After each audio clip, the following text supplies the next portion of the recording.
Harley Harmer, welcome to the show. Hello. Or welcome back to the show. I'm back. It's time. You've been through a lot recently, haven't you? I have. You left your company. Yep. A lot of shifting with Gymshark, unfollowing everyone as well. And you've also been through a breakup. Mm-hmm. If we take a step back from everything, how are you making sense of this season of life you're in right now?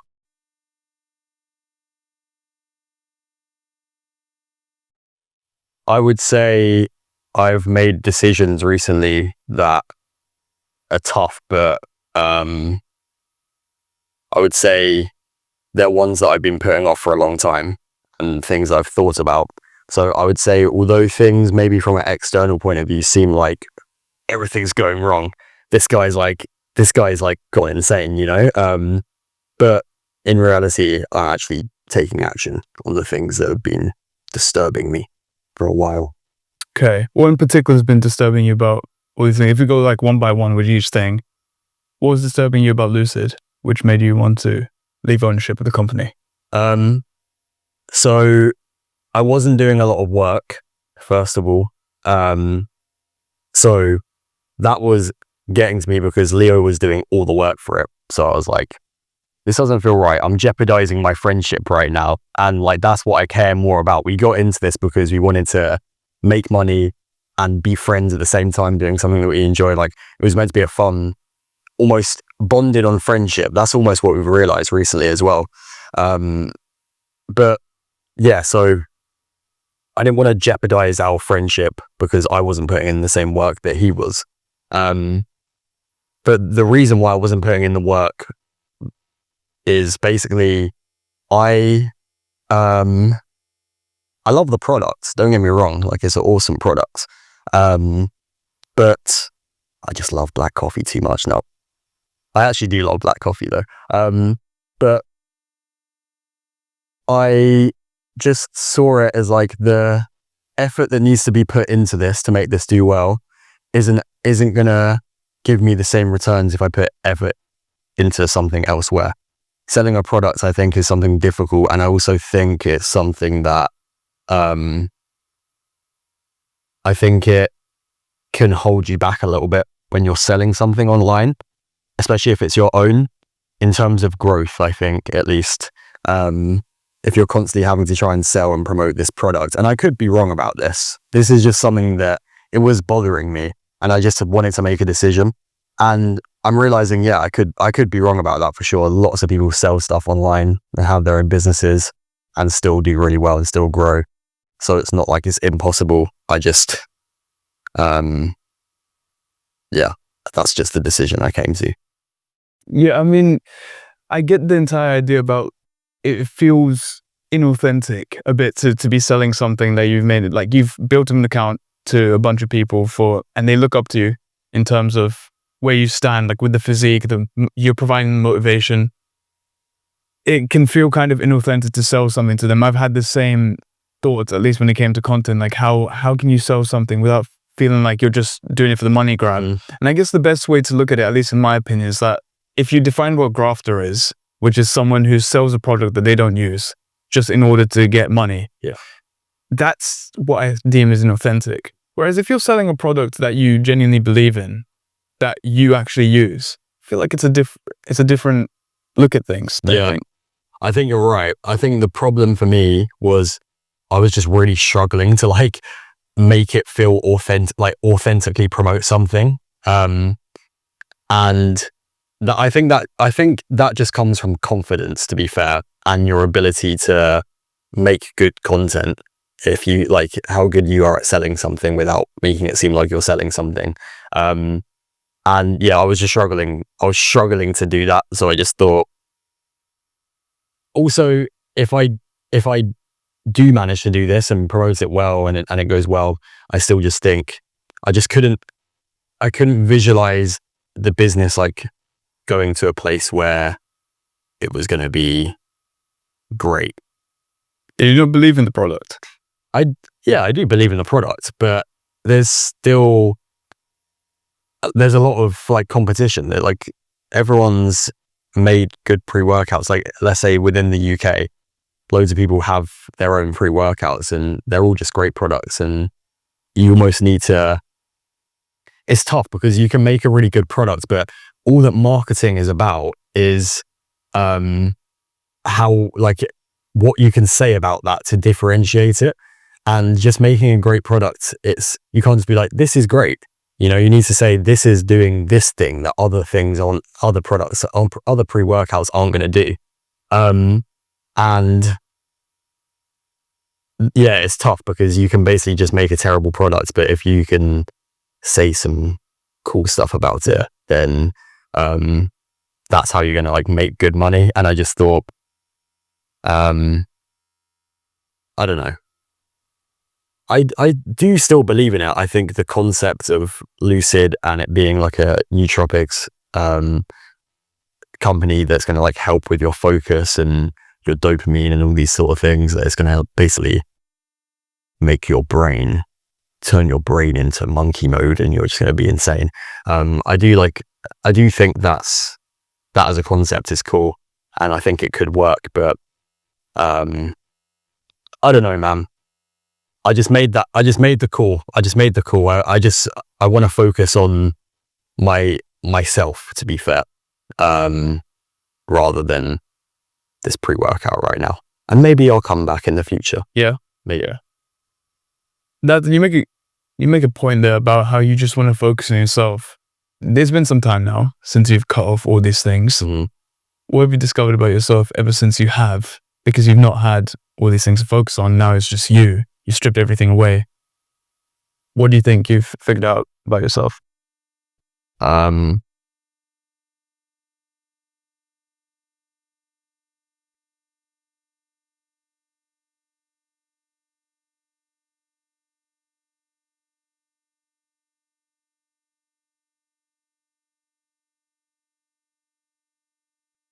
Look if I figured out about myself.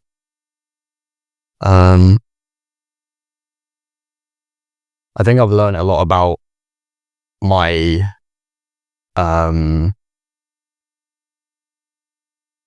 my character and how I make decisions and how basically my flaws with why I can't progress as much as a person. And I was talking to you about this like it was a couple of weeks ago, last week. Last week. And I have noticed that me jumping from decision to decision is a big thing that's like holding me back. I'll say that I'm going to do this, and then just as I get to the point of doing that thing, then I'm like, no, and I do this, and then it's like I'm not actually progressing any further than I'm just almost coming back to the same point and jumping between different things and not actually taking it to the next step to actually get good at that thing. Yeah. So I've learned about things that are holding me back, because I think another reason why I sort of wanted to cut off these things is to learn if it was these things that were holding me back or if it's myself. And 9 times out of 10, it's going to be yourself that's holding you back. It's not your girlfriend that's holding you back, for example. But yeah, I think I've learned about my own imperfections more. Yeah, but I'm also okay with myself. I'm becoming more okay with myself. Are these imperfections that you found that you're willing to change, or something that you think is just you? I'm not willing to change at it. I'm perfect as I am. No, no, I'm definitely willing to change them. I don't want to be held back by, for example, jumping from decision to decision, not sticking to something. I don't want to be held back by that. So I'd love to be able to change it, for sure. Yeah, I mean, there's a fairly well-known concept from the book that I read, Essentialism. And it's just, you can either move a millimeter in a million directions or a mile in one direction. And it seems to me that you seem to be moving a millimeter in a lot of directions. How much do you think that's just you not knowing, I guess, your purpose? No, I do actually think I think I understand my purpose and what I want to do and what sort of person I want to be. What is that? the person that I want to be. The purpose that you think that you... I wouldn't necessarily say my purpose is like doing certain things. I wouldn't say, oh, my purpose is to be a fitness influencer. I would say my purpose is to be a type of person. That's what I would say. Be a type of person? Yeah. Well, what do you mean by that? I would say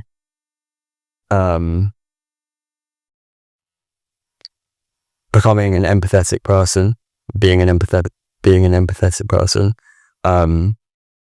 helping others, and focusing less on myself and me, and switching that focus to things outside of me.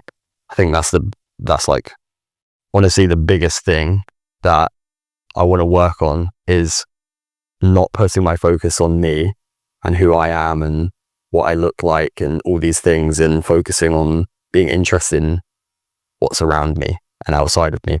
Because I think that is like the definition of being less like when people say they're really self-conscious, like the definition of being self-conscious is you're conscious of yourself. So what do I look like? Me. You're focused inwardly. And if you want to be less insecure and less self-conscious, you need to then focus outwardly. So not focusing on yourself and focusing on, wow, that's a cool plant there, like just looking around and being interested. So I think being interested is important. So that's another thing that I want to be, is just be a bit more outward facing. What else do I want to be? I want to work hard. I want to be a hard-working person. I want to be honest. And I genuinely want to help people. Like, how can I live my life that I do whatever I want whilst not negatively impacting people and positively impacting people, I would say. And if that means being a fitness influencer, then great. If that means doing whatever, I don't know. It's like, I just think posting videos online and helping people with, like, helping a younger version of myself almost is quite fulfilling and meaningful, and ticks a lot of those boxes of how I can become the person that I want to be and live the life that I want to live. What made you come to the conclusion that you weren't those things already, and that is something that you were lacking?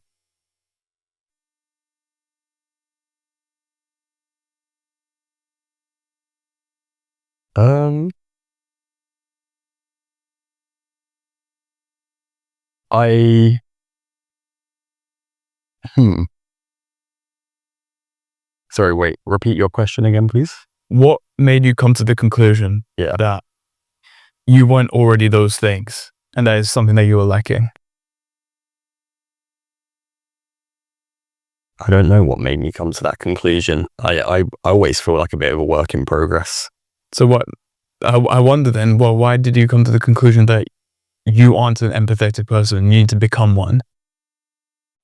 I think I am an empathetic person, to be fair.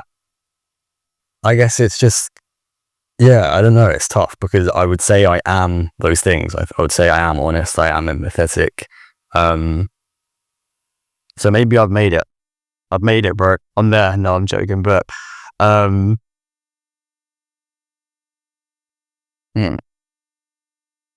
don't know. And then the other trait as well, the hardworking one. Yeah. What makes you think that I'm not you aren't a hardworking person? I'm not hardworking, to be fair. Why do you say that? Because I do a lot of lazy person stuff. But is it because... And I don't work hard. It depends, right? Because to someone, what you do, who doesn't go to the gym, who doesn't upload content, you are working hard. Yeah. Whereas to you, you may feel as though that you're lazy and you're not working hard. but that might be because you just have high standards for yourself. Yeah. So do you think it's because you have incredibly high standards for yourself, or maybe you are just a lazy person? Yeah, I mean, to be fair, the biggest confidence boost or ego boost is when you just compare yourself to people like below you, or people that, I don't know, for me, if I was to compare, like, this is so like, this is so horrible, but like, me and Leo went into KFC one time, right? Oh no, it shouldn't go in the podcast. It's on my YouTube channel. Hey, I'm meant to be a change man. I'm meant to be nice. But if you could, it's just who you compare yourself to. If you compare yourself to people that aren't any of these things, they aren't disciplined, they might be overweight, they eat KFC every day. Like, if you compare yourself to those people, then you feel like a beast. So, when I came out with KFC, me and Leo were feeling like absolute top dogs, mate. Absolute top dogs. And yeah, it is who you compare yourself to. And I compare myself to like just insane people, because I spend a lot of time on social media, and like I just see people that have loads of things and are good people as well. I actually I don't really just look at people with nice things or expensive cars and they're really rich and things like that. I don't really look at that, and that's necessarily who I'm comparing myself to. But I compare myself to genuinely like good people that I'm like, oh my god, this guy's rich than me, and his mind is like more well developed, and he's more well rounded, and he thinks things through more. And I'm like, oh my god, I'm getting absolutely obliterated right now. So yeah, it is. You are right. It is who you compare yourself to, and that I have high standards for myself for sure. So anything that falls short of that, I then just feel like a loser that isn't working hard. Yeah. Well, two things. First of all, just to save you from compare yourself to people who are below you, it just emphasizes how low the bar is in terms of what it takes to be better. Yeah. The bar is so incredibly low. Just doing the little thing that's a little more hard working than usual, or taking that one step to do the thing that you wish that you want to do. Yeah. You're surpassing so many people by just taking that one step. Yeah. You're right. And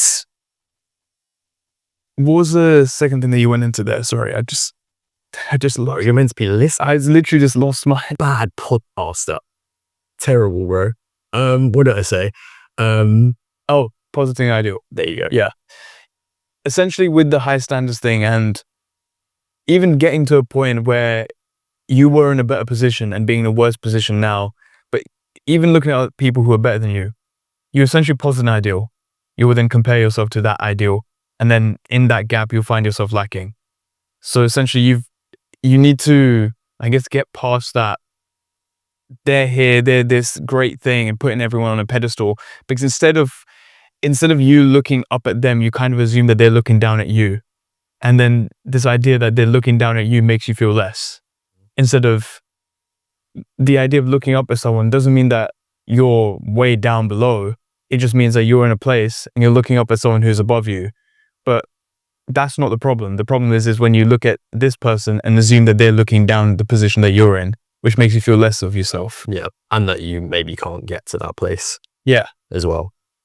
Because if you believe in yourself, there could be people that are above you and are doing more than you, making more money. They're more well-rounded people, all these things that maybe you aspire to be like. But if you believe in yourself that you can do it, then you're not necessarily comparing in a bad way. You might be comparing in a positive way. I think when I started social media, I looked at all these people that are above me and I just thought, I could do that so easily. Like, I know I could do that. I almost saw it as competition. I was like, I could do that better than them. And now I'm a bit more like reserved about it. I'm a bit like, this guy's sick, man. And then I just leave it as that. I don't think there's not that like fire in me as much where I wanna like prove something, which I don't mind. I don't think that's necessarily a bad thing, because I think a lot of it came from just complete like ego and feeling like I needed to prove something, which I think is why it was quite short-lived, my like initial success. It was the fuel that I used was just like a little turbo jet on the back that just ran out really quick. That ran out pretty quickly. Because what pushed me at that moment was all my friends were going to uni. I hadn't got a job. I wasn't looking for a job. I had this in my back of my mind where I was like, I can be a fitness influencer. I can do this. I know I can do this. My parents were pushing me. I was looking at everyone around me that were like getting started with things. And I just thought, no, I need to prove I think the main people that you compare yourself to are people like your peers when you are like the people that you were in school with, for example, that you don't actually even really care about, but their opinions seem to, for me at least, their opinions seem to matter so much. What if they see my stuff? Like, what do they think of me? And I think those people's opinions and potential judgment like gave me so much fuel at the start, and then it just ran out, and I was like, oh, okay, I've made it to this place. I don't have that fuel anymore. That started me off. I don't have that fuel as much. Like, I got all these things that I thought if they saw me, they would think this guy is sick now. Like, I got the sponsorships. I was getting paid doing something that I loved. I was having fun. I was about to go compete, all these things. And I was like, I didn't have that burning thing anymore telling me like, you need to do this. Yeah, I guess that sort of energy with, I need to prove people wrong, it's very effective in the short term, not so effective in the long term. So I wonder, what's the route that you're taking now in order to build some sort of energy that's more pushed towards longevity instead of something that's just a short spike? Mm-hmm.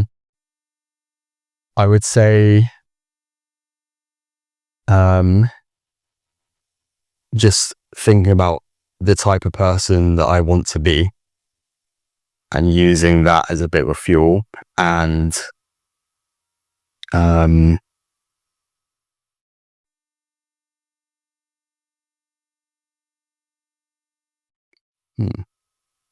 yeah, I would say that's probably the main sort of decision making process that I use now. It's like, I either do this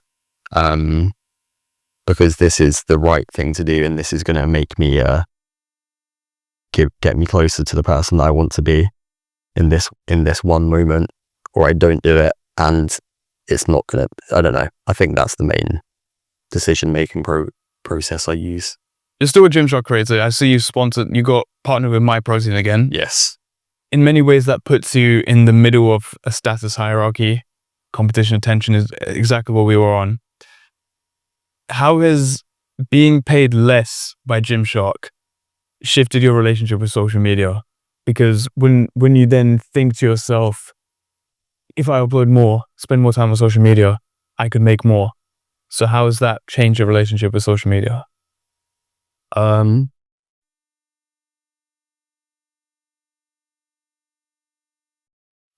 think the main thing is like, it's just given me a bit less confidence in myself, but maybe it was never really confidence, like true confidence, but I just feel a bit more reserved and held back for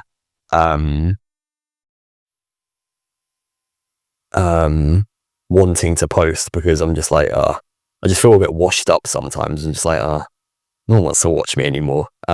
Which I know isn't true. I still believe in myself deep down that I never really stepped into the person that I want to be and the person I can be, and the person that takes more right actions than wrong actions. Like, even when I was like first blowing up, like I was still really lazy and making a lot of wrong decisions, but I just believed in myself a lot and I just enjoyed posting. And I just remember thinking at the time, I'm like, I'm not even really trying right now. Like, this is great. Oh my God, like, what's going to happen when I try? So I know that I still have it in me to try and make the right decisions, and that's gonna make me do better with social media. But I make a lot of wrong decisions, which gives me not a lot of confidence sometimes. Yeah, there's a saying, there's someone there's someone out there with twice your self-belief making 10 times the money you're making. And it just puts stake in the idea of believing in yourself. Now, I can understand the inclination towards not having that much confidence and belief in yourself after thinking that you're washed up. Mm-hmm. But I wonder if that just gives you an opportunity to take a different route, to try something new. Yeah. Oh, 100% it does. Like, I actually am in a position now where it feels like a bit of a beginning again, where I can do what I want, you know?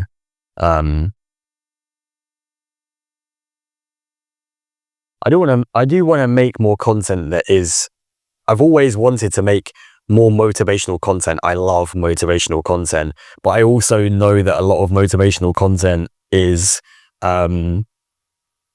just like mental masturbation, I think is like a phrase that people call it, where it's like, oh, you put some deep music behind it and it's like people just like see that and they're like, oh wow, I feel really motivated, like this is, and then they just scroll and it's like, okay, now they watch an entertaining video, now they're back in the loop of just like, I don't know, it doesn't really mean anything. It's just like you create a feeling for people.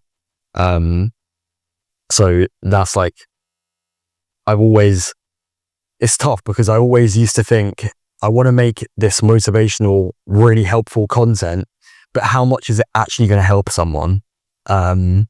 Because I just know myself that I can watch a really like well-spoken motivational type of video or informative video and just go past it and do nothing with it. And there's like actual gold in that video. So then it just makes me think there's no point even trying sometimes with doing this thing that I've sort of wanted to do for a while. And also it's a confidence thing with making content like that, because you need to be someone that's helping yourself first before you can help other people. And I don't help myself a lot of the time. So how can I help someone else, you know? That's like another thing.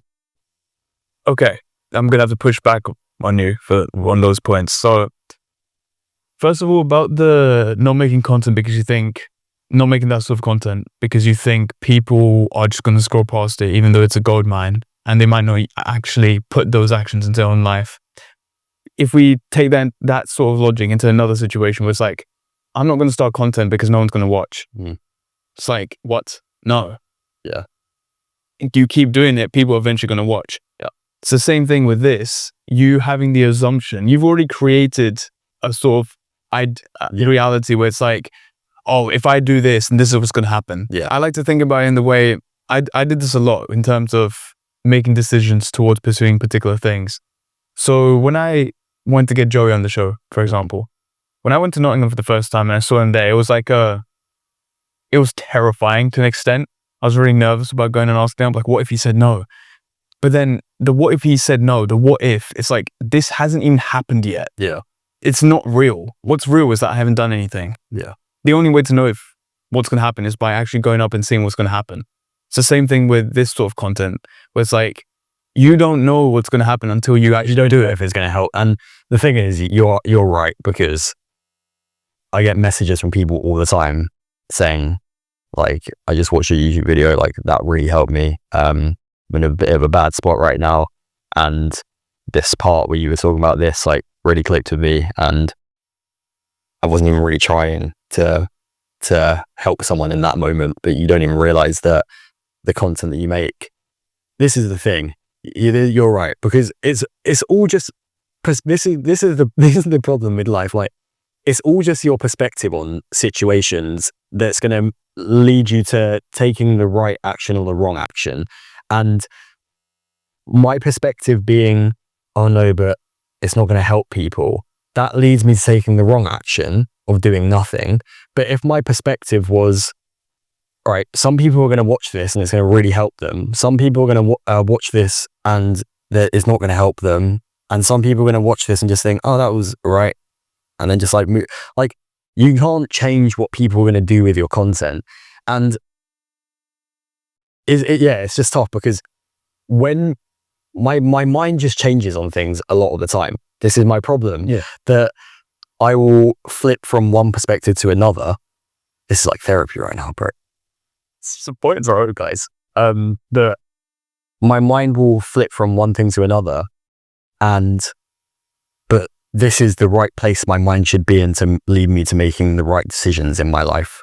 So if my mind is in this place where it's like, no, like some people are going to watch it and it's going to really help them. Some people, and it's not going to help them. And that's all right, you know, because you are going to help some people rather than doing nothing.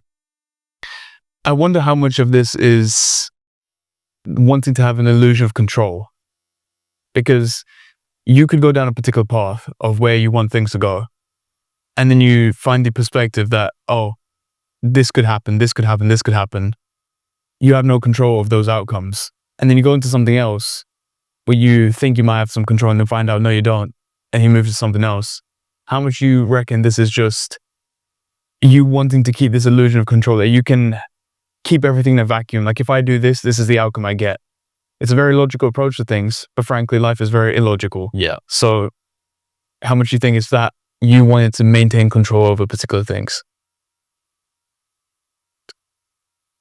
I think I always want to maintain control. I think that's like it's probably built into a lot of humans. I can imagine that it makes you feel safe. It's probably like a survival type mechanism.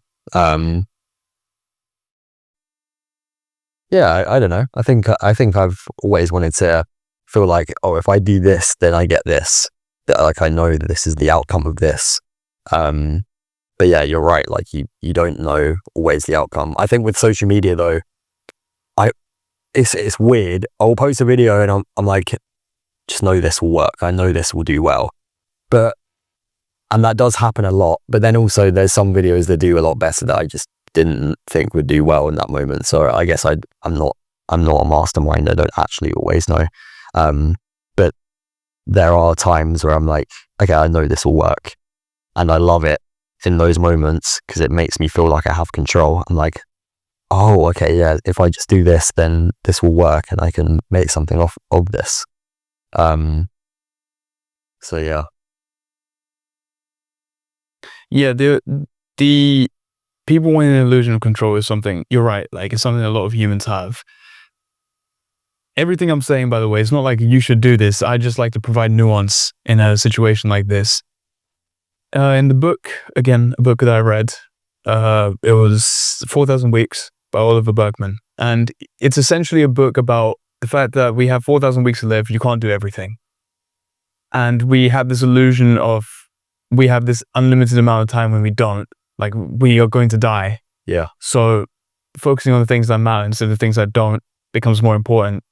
And what I wanted to read to you from it, I have this written down here, and it's just, it's about giving up hope that you can control everything. Mm-hmm. So let me bring it up and let's see what you say.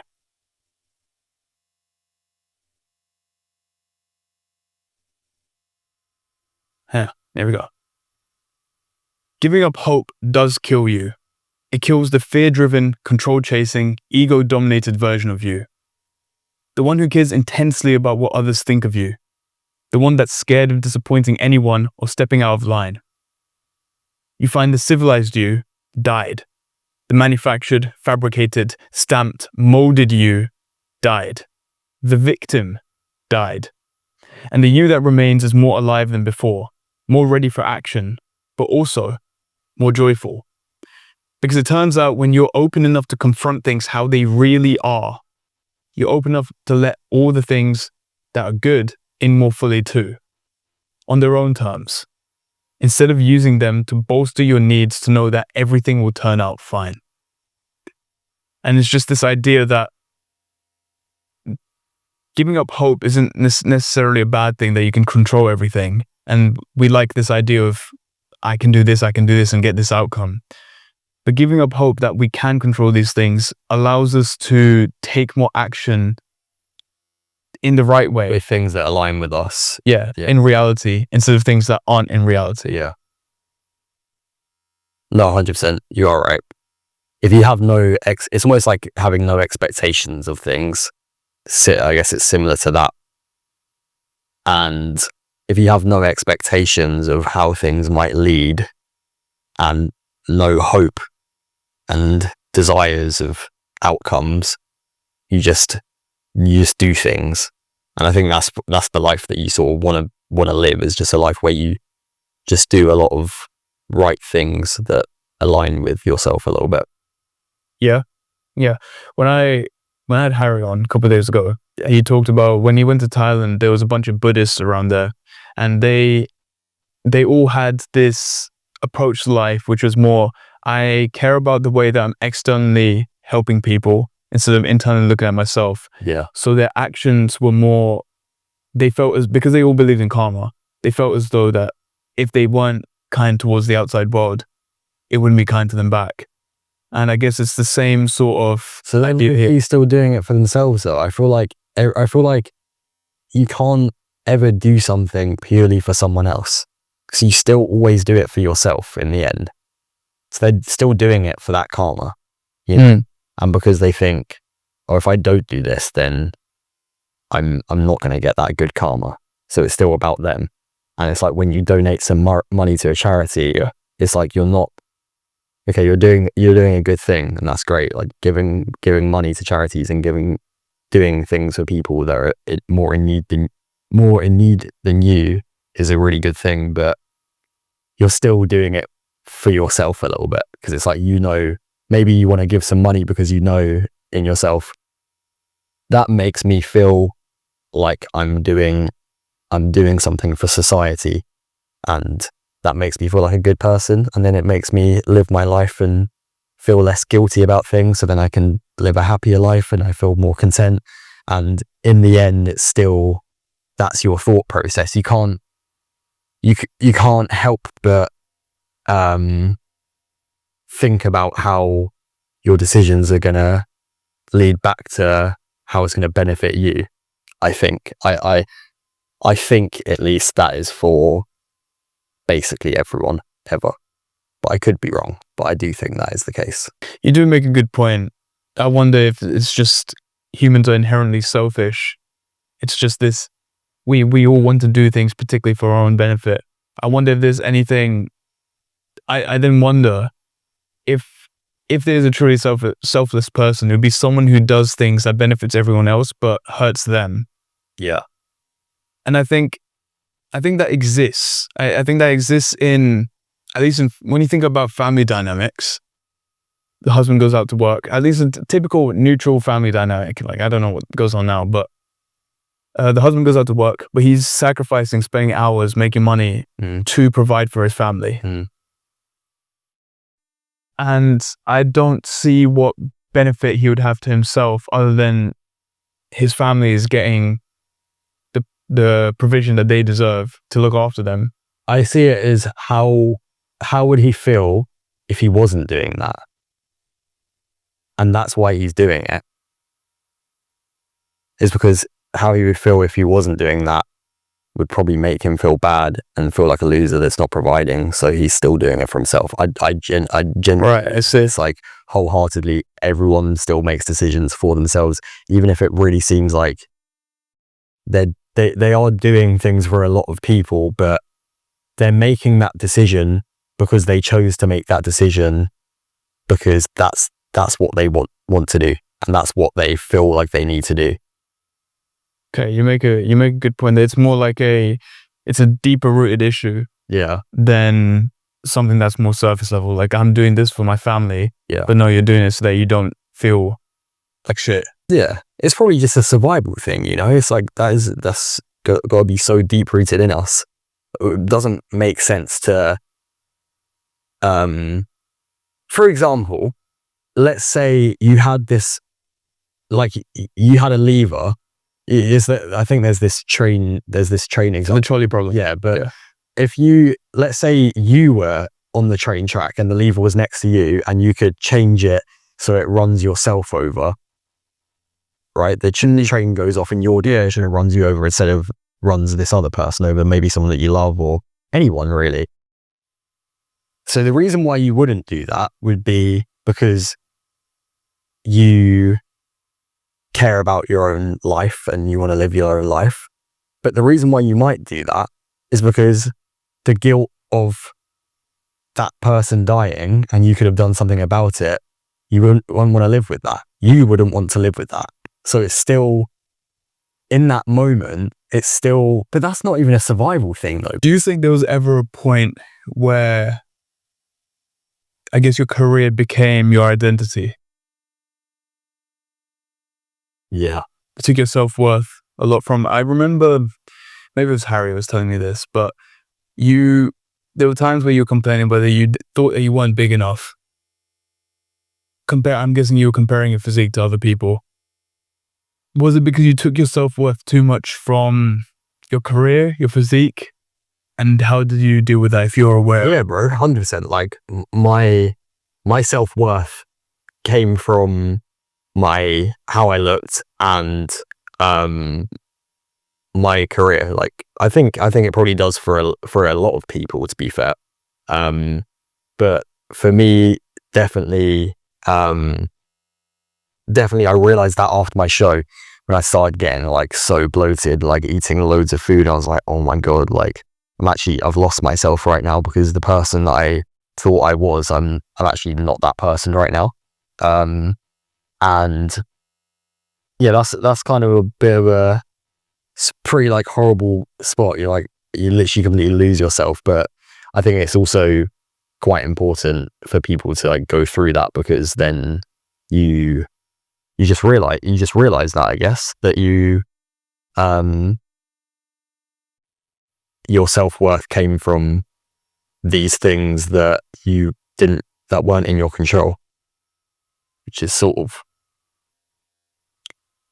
I don't know. I think your self-worth should come from what sort of person you are and what decisions you make on a daily basis, which is going to lead to what person you are. Yeah, because that doesn't deteriorate either. It's not like if you take your self-worth from your physique, Yeah. It's like that's eventually, at some point, Yeah, it's going to go down. Yeah. Does that mean that your view on yourself goes down as well? Then yes. But if you take your self-worth from, that's a great way of looking at it. Usually I'd think taking my self-worth from what I learn, what I know, is probably where, but again, at some point that's going to go down. Yeah. So I think it's a good, because you can always, like, in this moment, you can always make a decision that you deem as like a positive one or a negative one. And that's where your self-worth should come from. And you're going to have more self-worth the more positive decisions you make, the more correct actions that what you deem as correct in that moment for yourself. So yeah, I think for me at least, that's where I try and get my self-worth. Just thinking about what sort of person I am, because it's like all these things are going to go. I remember making a post one time about this on my Instagram, and it's just like, your physique is going to deteriorate, but what you will be able to say is, I worked hard and I chose to go to failure on those sets, and I chose to eat this healthy meal instead of this bad one, and that led these decisions were the maybe more difficult decisions, and that's almost what you can have your self-worth for. Like, that's how you can have a bit of self-worth, is viewing those decisions. You made those decisions, and you can be proud of those decisions that you made. How well do you separate between the decision of, I'm going to keep working at this thing, versus I'm going to take some rest and do something that's a bit more fun? How do you split the decisions when you do each? Are you more tilted towards one side than the other?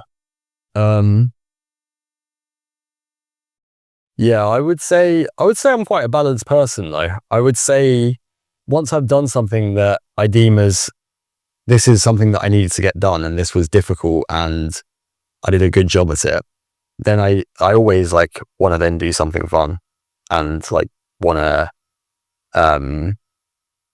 because I think that for me, at least in my life, doing those like fun things or doing those things that might not be deemed as like work is important for me to make a success of my life. going on to the concept thing, there was this thing called memory dividends. And memory dividends is the joy and fulfillment that you get from having a memory. It's like the interest paid on investment. So as time goes by, if you spend money, say, on a 1 month trek in Thailand, I don't know, something like that, in your 20s, that memory of that entire trip, you will get paid in dividends of whenever you revisit that memory for the rest of your life. Yeah. And it's the same concept of having fun and doing things that aren't so directed towards, I need to be as efficient as possible, is a good idea, especially in your earlier ages, because I know everyone has this idea that when I become 60 and I retire, then I can travel and I can do all these things. But at the end of the day, the things that you can do at 60 aren't going to be the things you could have done at 20. You don't have the same physical capability. You don't have the same mindset. Who knows what can change in 40 years? So you might as well do the things now instead of later. Yeah. And this goes with the spending your money concept from another book, Die with Zero by Bill Perkins. And his entire idea is, by the time you die, you should have spent all your money. There is no point dying with money on the table. Because when you think about it in terms of, say you die in retirement with like £100,000 and you spent maybe £20 an hour working. I can't be asked to do the maths, but that's maybe like 5,000 hours you worked for free because you didn't use that money. Yeah. And I know everyone makes the decision, makes the argument, what about your kids, inheritance, etc. He argues against that, saying, if you want to give my money to your kids, give it to them earlier when they need it most. Yeah. Their 20s and 30s, when they're buying houses or when they're doing whatever they need to do. Yeah. Give it when they need it most. So, because then they just pass it down to their kids, you know? It's like, that's sort of the position that my parents are kind of in, is the inheritance that they're going to get from, because my grandparents had my dad, at least, when they were really young. So my nan was 16. So the age difference is like, just like, yeah, it's right there. So like, it's basically, I'm winning, man. Straight down to me now. Like that's a similar position, is that you'd rather give it to people when they need it the most. You are right. And I also think that sometimes it's not good for your kids to have expectations of getting money and like things being easy, you know, because it's tough, because I think it is important to try and provide and like, provide for your family, but also sometimes the right thing to do isn't always the right thing to do for them isn't always like give them stuff. I get you don't want to give them money which leads them to spoil and as if things are going to fall into their lap. You want to have an equal balance between the two, but then it depends on like the age range, I guess, you give them. At least in terms of the inheritance, it depends on the age range, I guess, when you give them that money. People generally don't want to give their kids that sort of money between the ages of like the early teenagers and maybe early 20s. But I think most people agreed on giving their kids that inheritance money between, I think it was like 27 to 35. As long as it's in that range, I think people are mature enough to understand what to do with money in that age. But in terms of before that, were you talking more just like providing for your in general, or was it inheritance? Both. Yeah, I guess this is something that I've been thinking about a lot, especially when, how am I going to raise my kids in terms of money, morals, etc. And it always got me wondering, because you see so many different ways that, oh, like, you know, you should let your baby cry out so that, you know, they don't develop an attachment to you. And then there's other people saying the opposite thing, like, no, you should coddle them so that they know how to express their emotions. There's so many ways to go about it that it's always confusing to me to wonder how you're going to raise a kid. Yeah. But then I guess the main thing that you have to always go back to is that they are a different human being. At the end of the day, as much you have influence, sure, but at the end of the day, you don't have all the control over it. Mm-hmm.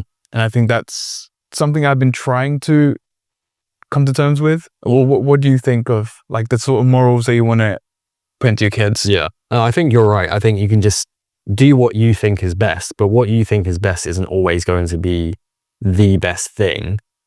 But also, like, I think a lot of people complain about, oh, my parents raised me this way and this has led me to being like this and now I'm just screwed, you know? But I feel like a lot of people, don't get me wrong, there's probably a lot of people as well that have had really bad upbringing and like they are way more traumatized than me and you, for example, and there's like different things they need to like really overcome that makes things more difficult for them. But I think a lot of people just complain about, I was raised like this and this has led me to being like this, and we all have different cards dealt to us, and maybe that's a problem and you have this problem now, but you don't have all of these problems that other children have because their parents raised them this way. So it's like, you're never gonna raise your kid perfectly, are you? There might be some that, because like the thing that if you raise them and you're a really caring, loving parent, your kid's gonna be is gonna feel that love and is probably gonna be a happier child and a happier person growing up. But maybe they don't have much drive to like do anything now because they, you know, like I think a lot of sort of quote unquote successful people in terms of business and making money and these sort of things, societal things, comes from a bit of they didn't feel that love from their parents, or like I think for guys their dad usually, so they feel like they have something to prove. They always feel like they're trying to gain validation, you know. They're always looking for that validation, and it's a bad thing. But that kid is probably gonna have more money at least, which is, these are societal things. So it's like this isn't actually important at all. But let's say you deem being rich important. This guy's probably going to be richer than this guy that felt loads of love in his childhood and now has like not a lot of drive. So there's different ways to raise your kid. I'm going to be brutal. My kid's getting no love whatsoever. He's going to be mad successful. It's a strange one, isn't it? Because we all want our kids to be happy and fulfilled, but we also want them to have that drive and that ambition. Yeah. And it feels as though we have to pick between and a bit of like, almost a bit of adversity almost. I think it's good for people to have a bit of adversity. If you give your kid everything, they have no adversity and there's nothing for them to really overcome. So they're just like content, which I think that is a really good thing. Like I know lots of people like that, and I feel like they're much happier, well-rounded, kind, like empathetic. They seem to have life like figured out. Emma was like this. So my ex-girlfriend, so weird saying that, but she was so wholesome and just like seemed like everything just clicked for her. Like she didn't need to think about anything, because I feel like she was like shown, and I was also shown love in my childhood, but I feel like she was just raised like really, really well in that aspect. But then I don't know. I don't want to talk about it too much, but yeah. I think different people basically have their upbringing then leads them to them being different in different aspects, I guess. Do you think some people are born evil? Nah. Nature or nurture? I think you can be genetically predisposed, I think that's the right word, to being more evil, however you define being evil. But I think it's still nature. Like if you're nurture, if you were nurtured better with those evil traits that almost wanted to shine through, then you'd be alright. That's what I think. Yeah, it's a tricky one. Definitely a tricky topic. I've had this conversation with Joey, and then I had this conversation with Dr. Green Gilgross. Gil Greengross. Yeah, tough. It's tough. Oh, he's Welsh. If I showed you the email he sent me and it had the translation underneath it of the Welsh translation of the stuff, it's literally just a random button. I used ChatGPT yesterday because I had an interview yesterday. Yeah. And I was using ChatGPT. I was getting it to give me questions, and I was answering those questions back. And it thought I was speaking Welsh in one of them. Like, I was like speaking too fast or something, or the first word that I said just didn't come out as English. And they just interpreted the whole thing as Welsh after that. I was like, I didn't just speak Welsh, mate. This is what I said. Yeah. But yeah, when I had the conversation, so Joey couldn't think of an answer when I asked him, is there evil people or good people? It was an odd one. We couldn't come to a conclusion with. But when I talked to Greengross, he said that there are particular people who are born with, I guess, a different aligning in the neurons within the brain that can make them have inclinations towards doing particularly bad things. Yeah. I mean, you have people who are autistic, for example, but autism is more, this is interesting. He said, if you're more intelligent, you're more likely to have autistic children. And the reason for that is the gene of intelligence being passed down, if it messes up even slightly, it can cause autism because it's more intelligence in one area than it is in other areas, and that sort of focus. But yeah, it's more you could have the neurons aligning differently, which could lead to people, I guess, being born with more of an inclination towards doing evil things. Yeah, I agree with that. I think like your genetics is a real thing. So, and your bloodline is going to impact your genetics. I think there's even something like, if you work out, it can change the genetics of your child just in one I don't even know what the right word is, but one strand. No, just like, if you work out, it can be passed down to your child. They're going to have like a healthier gene. I'm butchering that completely, but like something like that. So what your previous ancestors have done and who they are, of course that's going to impact your genetics and what sort of person you're going to become. Like, I've got loads of similar traits to my dad and my mum. So yeah, it's going to happen. But also, I just think if you're nurtured in the right way, you're not going to be evil. On that good and bad topic, do you think someone who has the inability to be bad can be deemed as good?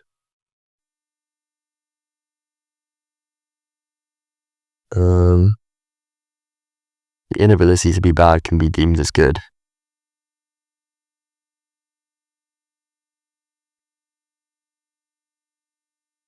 Yeah, I'd say so. They have the inability to be bad.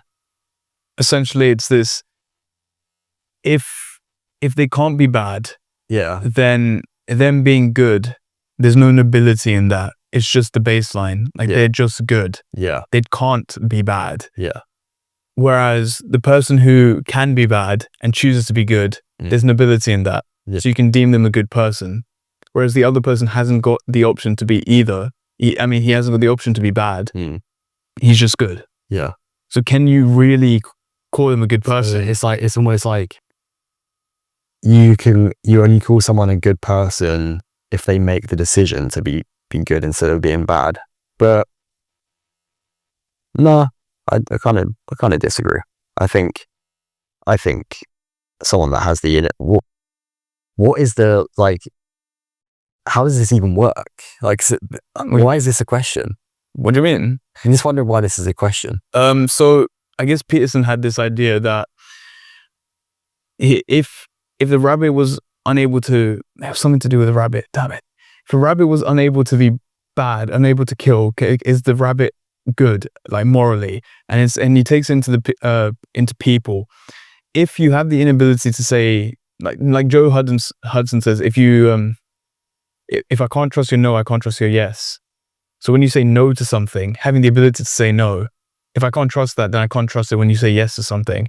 It's the same way with what Peterson says in terms of humans, where it's, if you haven't got the ability to be cruel, dangerous and stuff, like dangerous or cruel. What's he say? Is like something about being a controlled monster or something.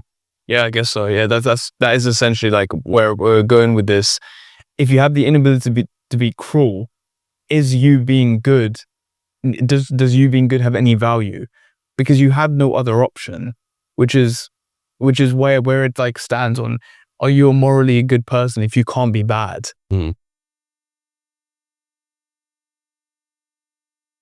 I don't know.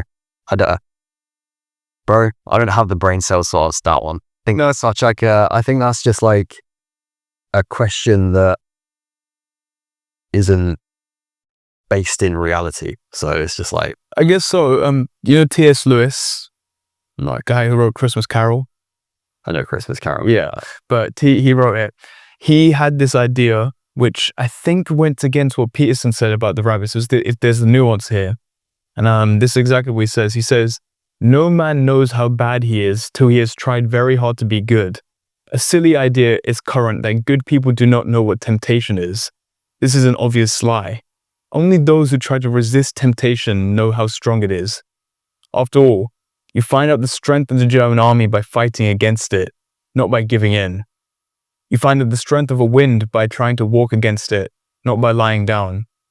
A man who gives in to temptation after 5 minutes simply does not know what it would have been like an hour later.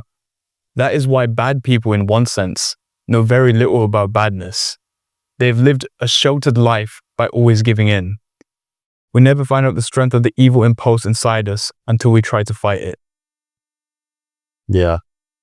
So I would say I think it's one of those things that it's how we, being good is subjective as well, you know? So, where was I going with that?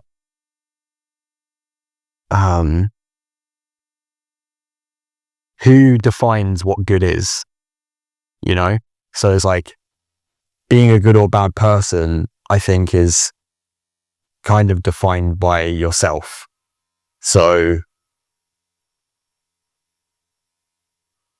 I think, I don't know. It depends if you make that why you make certain decisions. Let's say the rabbit that has an inability to be bad.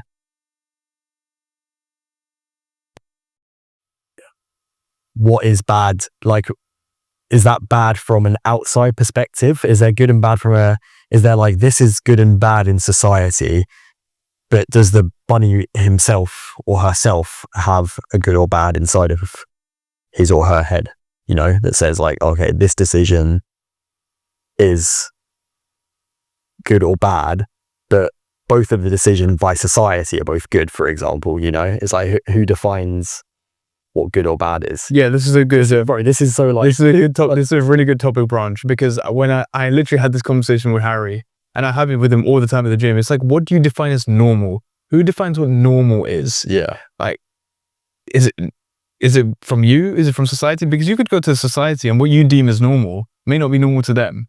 It's the same thing with this good thing. What is deemed as normal?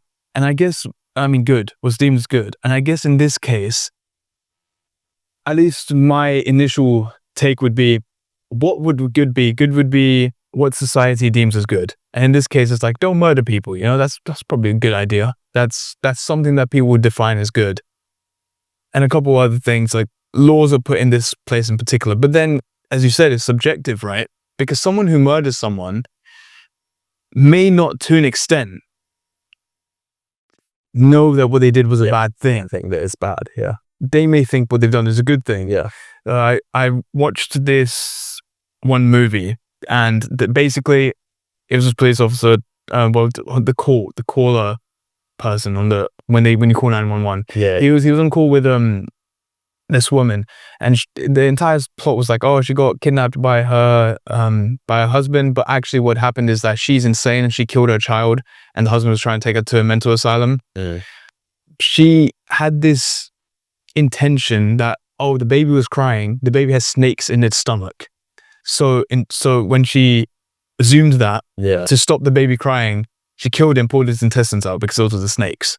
And it was like, in her head, she was doing the right thing. Yeah. But to everyone else, obviously it was completely wrong. Yeah. But then, yeah, you're right. It's a subjective thing. Yeah. But you can be subjectively in that mental asylum thinking that she is like the best person. She's like, I'm so morally good.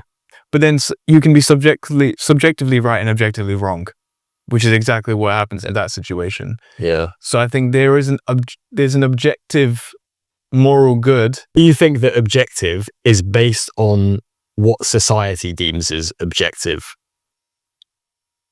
If something's objectively right or objectively wrong, is that based on what society thinks of that?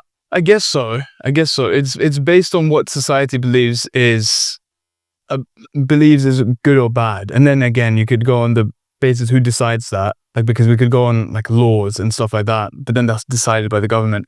I came across this, I think my friend called it the monkey problem. I don't know why he called it that, but essentially I was talking to him about friendship groups where if people in your particular friendship group think that the way that you act about particular things is wrong, even though you might be doing the right thing, but you've been convinced that you're doing the wrong thing. Like they've said, oh, you have anger issues when you're just standing up for yourself.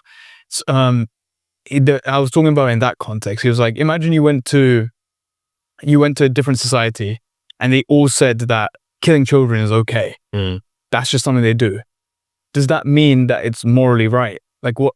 Just because everyone else is saying something doesn't make it the right thing. So this is where I provide a sense of nuance in the case. It's like, just because everyone is saying something, does that mean it's the right thing? And then it's kind of agreeing with your point where it's like, if everyone says that something is bad, does that actually make it bad? Yeah. Who cares if it's objectively good or bad? Yeah. It could just be wrong. And then it's weird because the amount of things that you can take into this, it's like agency, right? Agency being able to think for yourself, regardless of what everyone else says.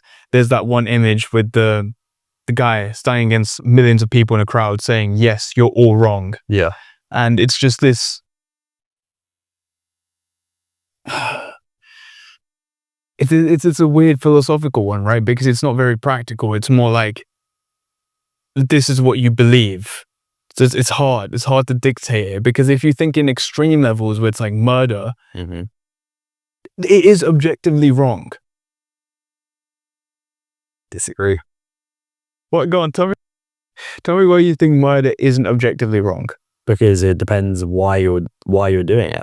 Okay, yeah, it depends on the intention. Yeah. Like if you're doing it in self-defense, then it becomes right. So context matters then. But your people's why, so the reasoning why this person murders this person, one person might think that reason is good enough, and one person might think that reason is not good enough. So it's like, it depends on what you... Yeah, I just think it's subjective still. I just think it depends on what you deem as good or bad. I think it's depending. I think it's what the majority believe is good or bad then. Yeah, I think you have to work on stats, don't you, really? Yeah. Like you have to... That's how we should operate as a society to deem what's good or bad, is like, you have to see what the majority thinks, and then that's what you go off. And I think humans are logical. Like that's probably how most normal people operate, on that system of like, most people would say this is bad, most people would say this is good, this is probably the good decision. Okay. So it's mostly dependent on what majority of society deem is good or bad. Yeah, I think you still have to work off that, don't you? Yeah, there's nothing else you can really work off, because once you start thinking things that most people think is bad, good, then you end up putting yourself in a bit of a both terrible position, because in terms of, even if we're talking about just laws in general, but yeah, it's a strange one. I literally have, I think we came to a fairly good decision, but then I wonder with that. But then I wonder what happens when majority of society starts believing something bad. Yeah, exactly. Then what? Yeah. But then what? Is that now good? Yeah, like how do you deem society as well? Is like society the whole world, or is it in different sections of the world? It would probably be different sections. Yeah, there's society is probably the UK. Yeah, for us right now. But then what you were just talking about, imagine in a different country, their society thinks killing people is like okay. That actually exists. There's there's a couple of things. There's so I know one of the names of the tribes. I don't know the other one. So there's one tribe where the male initiation ritual is that the boy who's going to be turned to man, he runs across like 5 or 6 boars, and while he's doing that, there's like 10 or 12 women just getting whipped during it. But these whips, these women have to go into the forest, get sticks, and bring them back for them to be whipped with by the men. And if the men don't deem the stick whippy enough, then they have to go back and get another stick. So they're choosing like a stick that's going to probably like be painful and like it needs to do some damage. It was so that they could ensure that the women were ready for the pain of sex. Right. And then so they deem that as like, they deem that as normal. And the women are obviously a part of that, right? They're doing it, you know, they're signing up for it. They're like, so everyone thinks this is okay. So then it is okay. Right. But we would look at that and just think that is completely messed up. Like, that's not okay. But then I wonder whether values, it becomes very derogatory if we start assuming that we believe our values are above other tribes. Yeah. But what makes us more correct than them, you know? Yeah, it's our opinion. It's very, what's the word? It seems very, well, derogatory was the word, but it just seems like we know better if we start saying that they're wrong and they're like, we're above you. And then there's just slavery and racism, isn't it? But yeah, there's plenty of societies that do messed up stuff like that. And I wonder if it's our moral obligation to intervene, you know? Where it's like, there's an Xhosa tribe. Xhosa? I don't know how you pronounce it, if it's spelled Xhosa. Maybe just Xhosa. But there's a tribe where they have a mass circumcision ritual, and they do it without anesthesia. And the last time they did it, I'm pretty sure it was there was like 250 deaths and more than double of people being what are they called? Amputations. More than double of amputations with that ritual. But they believe that that's the right thing. But then I wonder whether it's our, like, even when it's reported on the news, these sort of things, we know it's the wrong thing, but is it our moral obligation to intervene? Yes, I think something that I just thought was maybe we see both sides, right? So we see what we're doing and we see what they're doing, and we make a decision based off that. So we see like we know how we live our lives, and that women don't need to get whipped whilst this guy is running across balls. Like that doesn't need to happen, and we don't do that. And like, we would rather not do that. So we're like, that's bad. But they might not see how we live our lives and what we're doing, you know, in this tribe that have no phones. I mean, they're starting to get phones now, a lot of these tribes, to be fair, but like, this tribe that maybe has no outside connection doesn't get to see that this isn't how other people live their lives. You don't need to get whipped whilst this guy's running across balls, you know? Like, you actually can just like not have that happen if you want. Yeah. So if they don't get to see how other people are living, then I guess they're not in our opinion is more well-rounded than them. Okay, you make a good point there, because in like another aspect, again, when I was speaking to Harry, it was more about why were people who didn't live in Western civilization happier? Like, to us, they seem happier. Like people in Africa, like kids, when I went to Africa, the kids there just seemed happier than we do here. And it's the same when you went to Thailand. And the conclusion we came to was I guess my conclusion was I wondered if they didn't have exposure to better things. Yeah. And if you don't have the exposure to it, like if you Harry said you can't miss your phone if you never had your phone. Yeah. So it's the same thing, I guess. It's like you don't know what better ways there are about things if you've never known that they existed. Exactly. So, which is not always a bad thing, you know? Yeah. It's not bad to, if you don't know what you're missing, you just don't know. So then it's just how it is, and that's okay, you know? But yeah, I would say people that see more have a more well-rounded opinion, you know? Yeah. There's another thing I guess I want in terms of like the good or bad thing, objective to good and subjective to bad. I wonder how much it may be, there could be a level of confirmation bias. Like there may be some things that we may figure out in the future that we've done wrong. What is confirmation bias again? So confirmation bias is searching for facts and ideas that you do what you believe is. Yeah, to satisfy your own predisposed beliefs. Well, this goes with something else called the adaptive preference theory. And it's what that is essentially. People will change their view on reality in order to shape the world in a way that presents them in a good light. Yeah. I wonder, maybe there's particular things that we're doing now that we believe is good because we've shaped reality in a way to put what we believe in a good light. Yeah.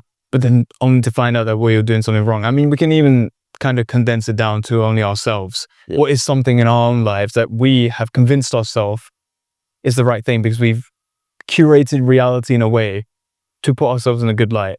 Mm. I think that's a really good question you can ask yourself, not only on a societal basis, but even like on a personal level. Yeah. So like how have you set up your life and your beliefs to make you seem like a good person? Yeah. Rather than like Actually being one. Yeah. I guess I used to do this as well when I was in sixth form, maybe year 12. Yeah. Like I would actively sit, I wouldn't read because I wanted to read. I would sit in the common room and read so other people saw me as someone who likes reading. Yeah. Instead of someone who actually it's the year to do that, bro. It was like, that's the year where you like want to be different, right? Because you just had your year 11, you've had that long summer, you've changed a lot, you know, and it's like, okay, I'm going to show everyone how different, changed I am, you know, I'm a changed person. Yeah, it's we may tell stories to ourselves to convince us that we're a particular type of person. Yeah. We may do things so that other people perceive us in a particular way and put us in the limelight. Yeah. But that may not be how we truly are because we've curated reality in a way to convince ourselves that we are this X type of person. Yeah. When we may not be. Yeah.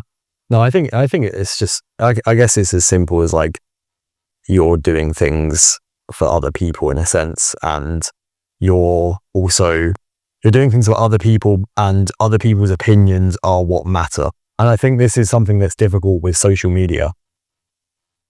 I think a lot of people that do social media full time get sucked into this, where it's like you start forgetting who you are and what you want to do and what you believe in, and you just end up doing what gets the most views and validation and stuff externally, because that's almost how that's what you survive on. And that's what makes you feel good, is like when a video does really well. And yeah, that can be a bit of an issue where you're now, other people's opinion is now more important than your own opinion and what matters to you. Yeah, that's audience capture.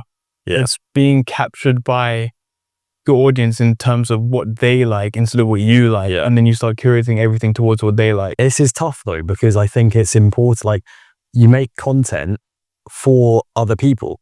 Like, you're making the content for other people, so you need to do what they like in a way.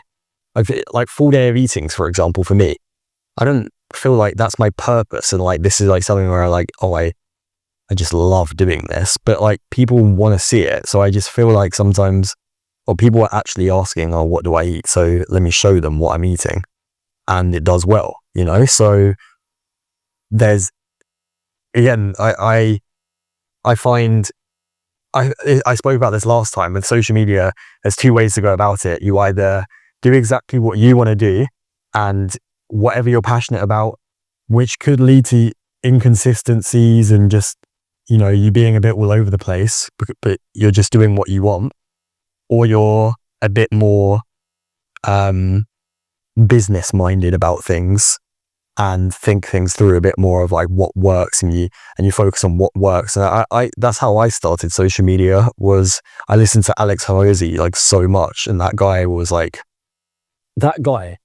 is the best content creator of all time. I'm not even gonna lie. Have you seen his new launch for those? Oh my god, the most amazing. He was just so hard working, bro. Like, he did 3 live streams on that. Like, and I saw when he started that live stream, and then I looked like literally like 10 hours later, and he was still doing that live stream. I was like, oh my god. And then he stopped, and then the next day he was like, another launch case people missed it. And I'm like, this guy is just like covering all bases. He's just insane. Like, this guy is like insane. But he taught me so much, and at the start it taught teaching me about content on a one-to-one. Like, I know this guy, so like, yeah, of course, on the phone and stuff, like, and he was teaching me. And what I got was like, once you sort of find something that works, like, stick with it. How can you make things better? And like giving free value and things like that, where it's a bit more thought through on how things work, how social media works and how people's brains work and what's going to make them want to watch and like follow along and buy into your stuff. And that made social media way more fun for me. I'm not going to lie. Like, I actually do really enjoy doing it in a business minded sort of way, because it detaches me from it a little bit. I just feel a bit less, this isn't so about me. And that's, again, what I was talking about earlier with, I don't want my life to be so inwardly facing, like, oh, me. And I think a lot of influencers are like that, where it's like, it's all about me and what I'm doing, and like, look at me. And I just don't want that to be my life. And I don't think that's a necessarily like fulfilling and enjoyable way to live your life. I think it's like really stressful and just not good. Yeah, about the me thing, there's this amazing quote that I read. Again, this is just fucking quotes all over, but yeah, it's about people being humble, and I thought it was really good. So there's 2 types of people in this world: those who are humble and those who are about to be humbled. Every time you think you've figured something out, the universe will knock you to the ground again. Being humble is not thinking less of yourself. It's thinking of yourself less. It's being aware of your own ignorance.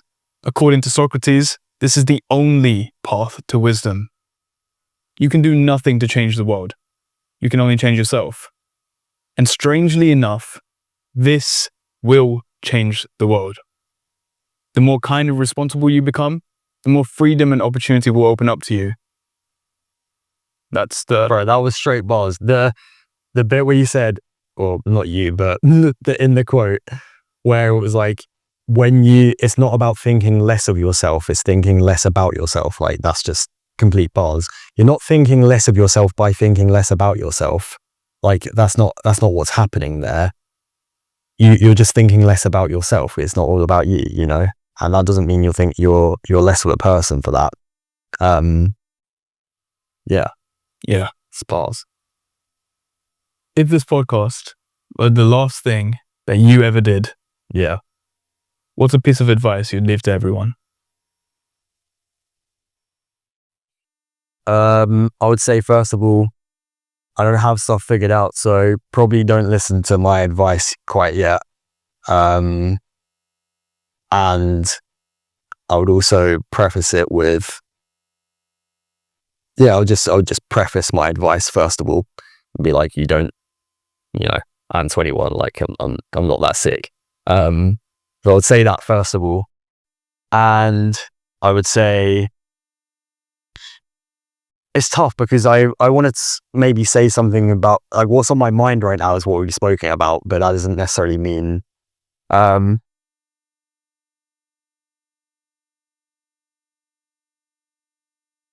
actually need to like sit and think about this one, because this is actually deep.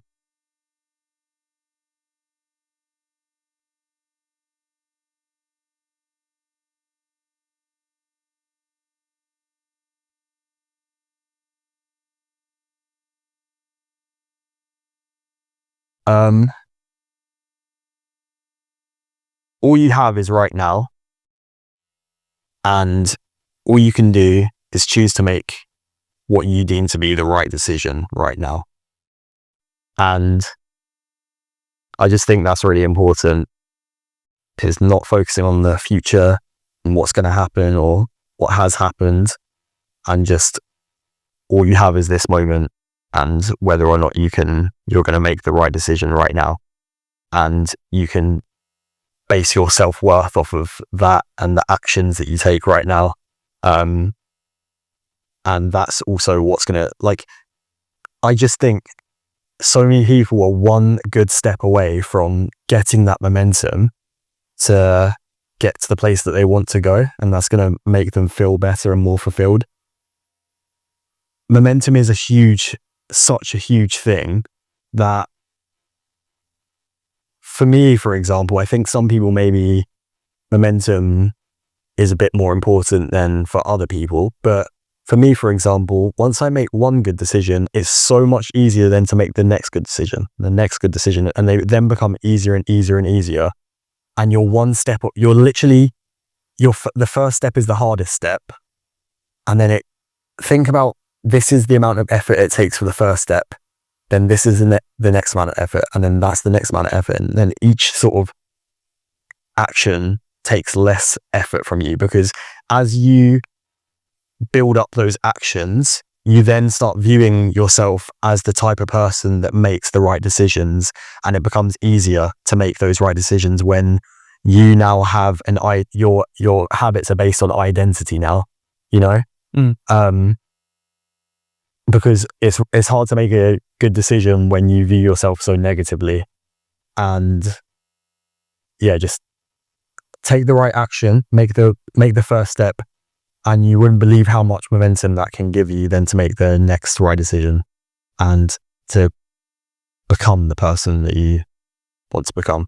You become the person you want to become as soon as you make that decision and that action. Something along those lines is what I would say. That's awesome. Harley, thank you for being on the show. Vansh, I don't even know your last name. It's Deswal. Thanks for having me. Deswal. Vansh Deswal. Where can people go to see what you're doing? Harley.Harmer on TikTok, Instagram. Just Harley Harmer on YouTube is my name. I'm posting every week on YouTube now. I'm back for Hell yeah. Building to be paid. Yeah, so yeah, exactly. But yeah, that's where you can find me. I'll be doing stuff there. Awesome.